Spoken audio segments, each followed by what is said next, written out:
I hope Strange New Worlds Season 3 solves the mystery of Kirk's other Star Trek ship. For all the mythology, canon history, and extensive lore that Star Trek has built over nearly 6 decades, some mysteries still linger in the shadows, little details mentioned once, hinted at indirectly, or buried in a character profile that was never fully explored. One of the most fascinating of these is the curious case of Captain James T. Kirk's other ship. Everyone knows Kirk as the captain of the USS Enterprise, one of the most iconic vessels in science fiction. But tucked into the layers of Trek lore is evidence that Kirk commanded another starship before the Enterprise. And Strange New Worlds Season 3 is perfectly positioned to finally unravel the mystery. This isn't just a fun Easter egg.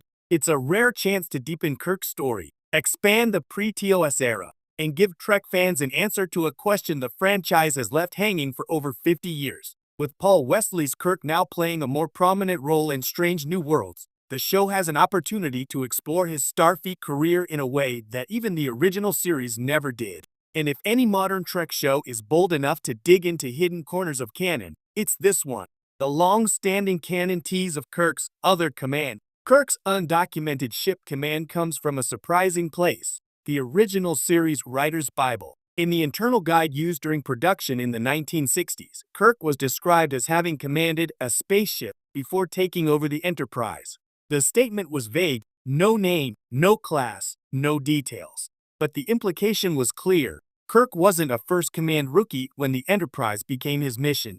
Even though this detail never made it into a TOS episode, later material, including licensed biographies and reference books, occasionally mentioned Kirk serving briefly as commander of a smaller vessel. Some even suggested this was part of what accelerated his meteoric rise to the captain's chair of a Constitution-class flagship at only 32 years old. Within Trek canon, this missing command has become a quiet but compelling mystery. It's the shadow of a ship that technically exists in lore but has never been shown or explored, and that makes it perfect for Strange New Worlds. Why Strange New Worlds is the ideal place to tell this story. Unlike Discovery, which jumped centuries into the future, or Picard, which centered on legacy characters in their later years, Strange New Worlds operates in the sweet spot of Trek history.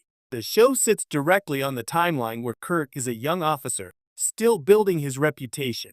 Season 1 and 2 have already introduced Paul Wesley's interpretation of Kirk, showing him at various points of his early Starfleet life, sometimes through alternate timelines, sometimes through brief guest appearances.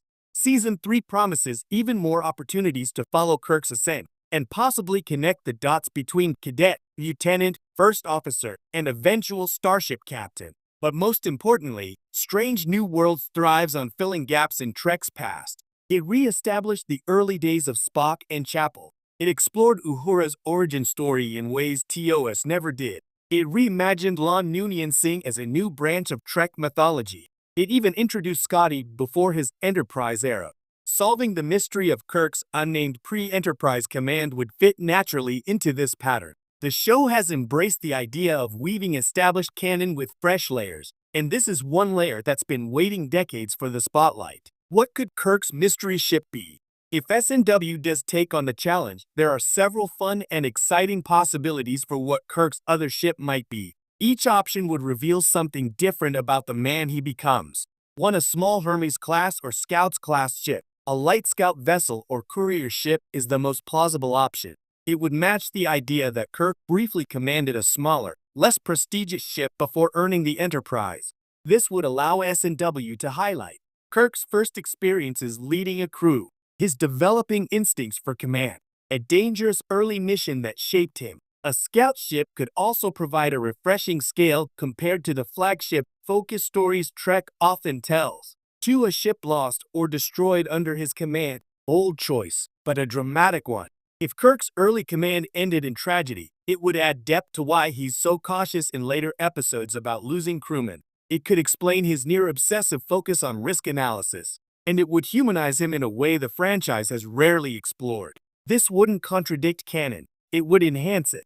3, a classified Starfleet mission. Strange New Worlds has flirted with Black Ops elements before including Section 31 references. Perhaps Kirk's mysterious command was part of a hot zone assignment Starfleet prefers not to talk about. Maybe the ship didn't have a long service record, or was officially erased from one.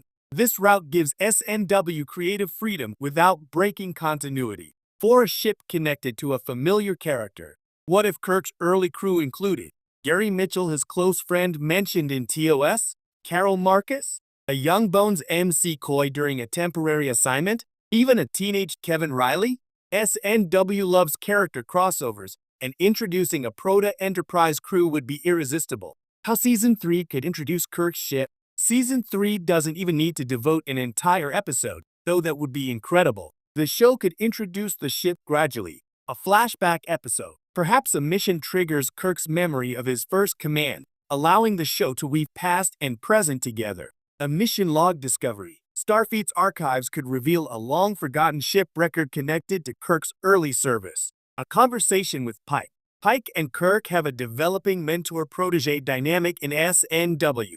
Pike could reference the moment he read Kirk's evaluation and discovered he had already commanded a vessel. A crisis tied to his past. Kirk's old crew, enemies, or unresolved diplomatic incident could resurface. These storytelling pathways all line up neatly with SNW's episodic but character-driven format.